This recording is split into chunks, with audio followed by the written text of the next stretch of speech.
नमस्कार, मैं संजीव कुमार। पूरे बिहार में आप देख रहे हैं कि सरकार बनाने के फेर में लगी हुई है। कारण ये है कि जनता ने नीतीश सरकार को या नीतीश कुमार के चेहरे पे वोट देने का काम किया। बिल्कुल सही। लेकिन इस बार जो है सत्ता पक्ष के लोग ही सत्ता बनाने में लगे हुए हैं। अब नीतीश कुमार को भी साइड कर दिए। खैर, वो तो राज्य की बात हो गई। और अब जो है 2026 में जो है अक्टूबर नवंबर में मुखिया का भी चुनाव होगा जी। तो इसी क्रम में हम लोग आ गए हैं। गया जी है जी। और गया जी में 12 चट्टी माफ़ कीजिएगा मोहनपुर प्रखंड पड़ता है और पंचायत का नाम है धरहरा जी। और धरहरा में लगातार 24 वर्षों तक जिस मुखिया ने सेवा देने के काम किए, अभी ये पूर्व हैं जी।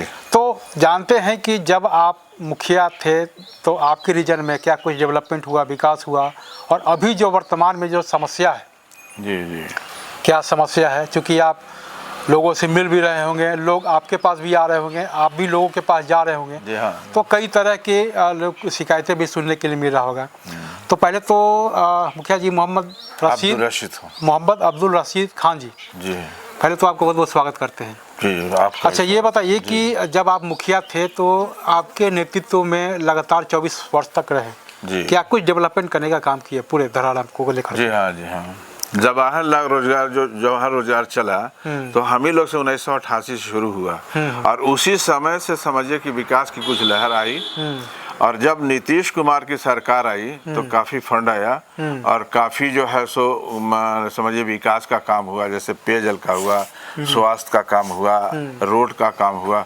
और सबसे बड़ा काम नीतीश कुमार के टाइम में हम लोग को हुआ कि हम लोग बेर डूबे के बाद लालटेन जला नहीं सकते थे दरवाजे पर। यह नक्सली क्षेत्र था। हाँ, ये पूरा नक्सली क्षेत्र है। धरहरा? जी हाँ, पूरा धरहरा या मोहनपुर? पूरा मोहनपुर का ही है। अच्छा। बेर डूबे के बाद 5 बजे बाद जो है सो लालटेन, यहाँ उस तरह तो बिजली नहीं थी, लालटेन नहीं जला सकते थे और दरवाजे खोल कर नहीं बैठ सकते थे। ये हाल थी। तो नीतीश कुमार आने के बाद कम से कम ये सब तो समस्या खत्म हो गई। विकास का जहाँ तक सवाल है तो उस वक्त हम लोगों के यहाँ बिजली नहीं थी। सेंट्रल सरकार राजीव गांधी की स्कीम थी तो वो था कि भाई हम बत्ती जलाने के लिए गांव में जो है सो लाइट देंगे, बिजली देंगे। हमारे नीतीश कुमार जी ने जो कहा कि नहीं, हम 3 फेस लाइन देंगे जो बत्ती भी जलेगी और सिंचाई का काम भी होगा। और इसी के बदौलत आज जितना भी आप यहाँ पर देख रहे होंगे हरी भरी खेती या हरा भरा खेत, उस सब उसी बिजली की वजह से। चूँकि पानी बहुत कम है, उसी हिसाब से मोटर से पानी निकाल करके और अपनी खेती का काम हम लोग आराम से कर लेते हैं या जनता कर लेती है, जो भी करता है। खाने पीने का भी आराम होता है। ये तो यहाँ तक माने बात हो गई माने आपके कृषि में। बाकी स्वास्थ्य में है उप केंद्र वगैरह, ये वो बहुत तरह का सब गांव पंचायत में, हर पंचायत में उस वक्त जो है सो सरकारी तौर पर हुआ, उससे भी होता। लेकिन जो होना चाहिए वो आज सुविधा नहीं मिल पाती है।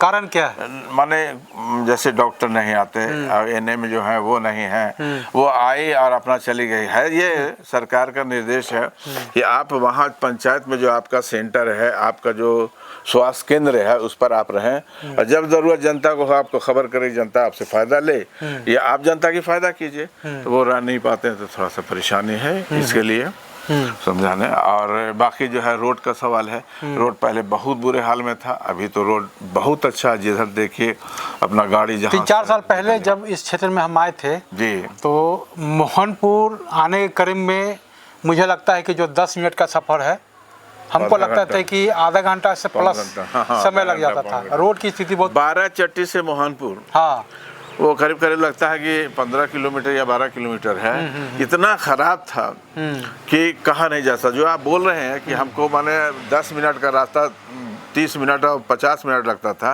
उसमें कोई शक शुबा नहीं। लेकिन क्योंकि गाड़ी से आइएगा तो भाई अब हाँ, सावधानी बरत के ही आना पड़ेगा। जी। हाईवे तो है गड्ढा नहीं। इतना था कि हाँ। आपकी गाड़ी चल ही नहीं सकती, एकदम समझिए साइकिल के चाल में चलती थी, कितना देर में चलेगा। तो खैर अभी तो रोड की स्थिति ठीक है समझाने, और सिंचाई का, लेकिन यहाँ खास करके हमारे पंचायत में कोई ऐसी स्कीम सिंचाई की नहीं है जिससे किसान को कहीं से पानी, बड़े योजना टाइप का हो कि उससे पानी मिले और किसान खेती कर सके। तो बस क्या यही- अभी जो वर्तमान में जो मुखिया हैं, क्या उनके द्वारा कोई योजना आपको नहीं लाया? क्या कि हर तरह की योजना को लेकर देखिए के अभी जो वर्तमान में मुखिया है यहाँ तो महिला सीट है, लेकिन उनके पति जो है तो अब तो मुखिया वही कहलाते हैं, हाँ हाँ मोटा मोटी। वो काफी सोर्सेबल आदमी है, हमारे जीताराम मांझी जी के समझिए कि बिल्कुल उनके बेटा के भी वो रहे सेक्रेटरी वगैरह, प्रतिनिधि रहे जिला स्तर पर, इनके भी हैं। लेकिन जितना काम माने करना चाहिए था पंचायत में, लाना चाहिए था, पंचायत में काम नहीं ला सके। क्या कि यहाँ के जो, तो हमको लगता है कि जीताराम मांझी के ही बहू है ना, ये समधीन है। हाँ समधीन, हाँ समधीन है, हाँ, बहुत इमामगंज में। हाँ, ज्योति देवी, ज्योति देवी जी, हाँ। हाँ। लेकिन ये नहीं कर सके, या कहिए कि इनके विधायक नहीं कर सके। पिछले बार इलेक्शन में काफी इसका रिएक्शन हुआ, काफी रिएक्शन हुआ। खैर जीत गए तो बात अलग है, लेकिन रिएक्शन काफी हुआ।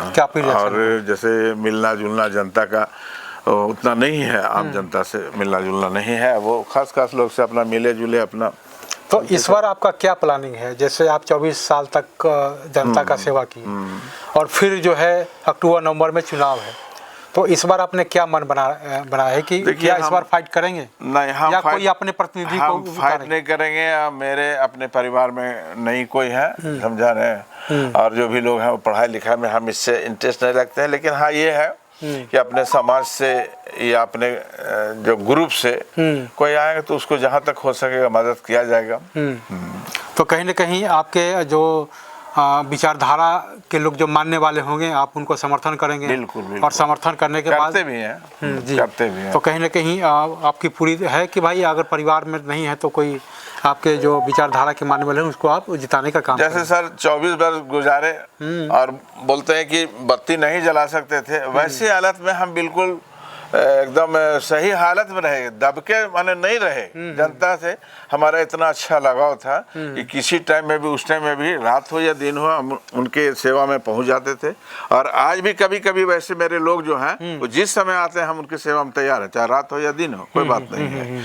अब रह गया ये कि समस्या इस बात की है कि आज के जो लोग हैं ना वो माने जैसे जनता की सेवा से हट करके भले कुर्सी मिल जाए और अपना फायदा के लिए जो कर लें, लेकिन जो है सो जनता की सेवा से हट करके हर काम हो रहा। जनता तो परेशान है कि हमको ये नहीं हुआ, वो नहीं हुआ, वो नहीं हुआ। मतलब कोई आवास को लेकर के है, सब तरह का है। अभी पेंशन का बहुत समस्या, कई लोगों से पूछते हैं कि बहुत सारे लोगों का पेंशन कट गया, बूढ़े लोगों का। काहे कट गया भाई? यहाँ जा, बोले हाँ मुखिया जी क्या गए थे, बोले हुआ लिखा पड़ी, कहीं हो नहीं रहा। कोई बोलता है 1 साल से मेरा कट गया, कोई बोलता है 6 महीने से कट गया है, नहीं मिलता है, काफी समस्या है। तो कहीं कहीं जिनका नाम कटा है वो आपके समर्थक भी हो सकते हैं, हो सकता है कि भाई प्रतिद्वंदी मुखिया के समर्थक हैं, उनका नाम काट दो। देखिए सर, हमारे समय में कल भी और आज हम नहीं भी मुखिया हैं तो हमारा जो व्यवहार रहा अपनी जनता के साथ में वो किसी जात पर जात या कॉमनल माइंड से नहीं रहा। अब पंचायत में हमारे किसी से भी बात कीजिएगा मेरे बारे में तो वो इस बात को बताएंगे कि हमको उससे कोई मतलब नहीं था, उनके जात से नहीं, उनके नीचाई से नहीं, उनके कॉमनल से नहीं, कोई मतलब। जिस समय जहाँ बुलाए गए और जिस समय जो बात हुई वाजिब बात उनके सामने के, इसलिए आज भी मेरा नाम उस स्तर पर आता है तो मेरा नाम लिया जाता है। और आज भी जैसे इलेक्शन वगैरह हुआ या आज आने वाला इलेक्शन होगा तो जो हमारे गट्स के होंगे या मान लीजिए कि जो मान लीजिए कि गट्स से नहीं भी हैं और वो मैदान में हैं और हम चाहते हैं कि उनकी मदद किया जाए तो जरूर करेंगे हम, जरूर मदद करेंगे। क्योंकि कामी आदमी आवे काम करे, जनता की सुविधा को या असुविधा को समझे और सुविधा पहुंचावे उसको।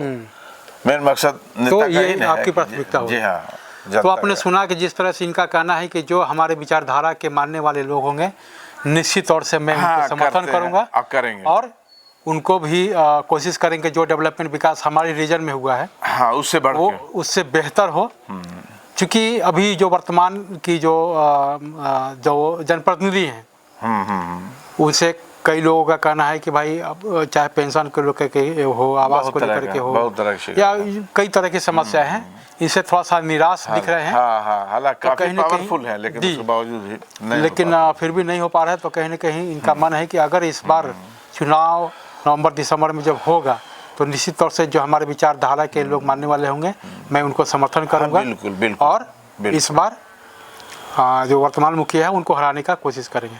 हाँ, तो और क्या होगा जी, जब जी। अच्छा, नहीं अंतिम सपोर्ट सवाल है। आपसे है कि अभी जो वर्तमान में जो समय चल देख रहे हैं मुख्यमंत्री को लेकर के, जी, अब की बार 25 से 30, अब देख ही रहे हैं क्या हो रहा है। मुख्यमंत्री के लिए तो हम क्या कहिए, काफ़ी जनता को दुख है। और जनता की जहाँ तक कोशिश हो या हिम्मत हो, तो उनके विचार से तो अलग ही रहेंगे। चूँकि पूरी जनता, हमारी पूरी जनता या पूरे बिहार की जनता, वो नीतीश कुमार को वोट दिया। और नीतीश कुमार को आज भी नीतीश कुमार का भजते हैं। लेकिन अब नीतीश कुमार हम लोग को छोड़ के जा रहे हैं, इसके लिए तो हम लोग को बहुत दुख है, दुख है। बहुत दुख है। तो आपने सुना दूसरे लोग कि आम, आएंगे, देखिए वो कैसा करेंगे, क्या करेंगे, ये तो अब वो तो पॉलिटिक्स की बात छोड़िए, आम जनता भी नीतीश के जाने से दुखी है, क्योंकि बहुत दुखी। ये एक जनप्रतिनिधि के रूप में भी रखे हैं। और नीतीश जी का जो कार्यकाल इन्होंने देखा है कि एक समय में ढिबरी जला करके लोग अपना जो है घर में रहते थे, और क्राइम की जो यथास्थिति थी, नक्सली क्षेत्र था। और जब से नीतीश सरकार आई, कम से कम बहुत सुधार हुआ। और कम से कम आज बिजली पानी सब कुछ जो है मिल रहा है, लोगों को मिल रहा है। तो कहीं ना कहीं नीतीश को लेकर के मलाल तो रहेगा, बहुत मलाल है। तो आपने हमें समय दिया, इसके लिए बहुत बहुत धन्यवाद। शुक्रिया।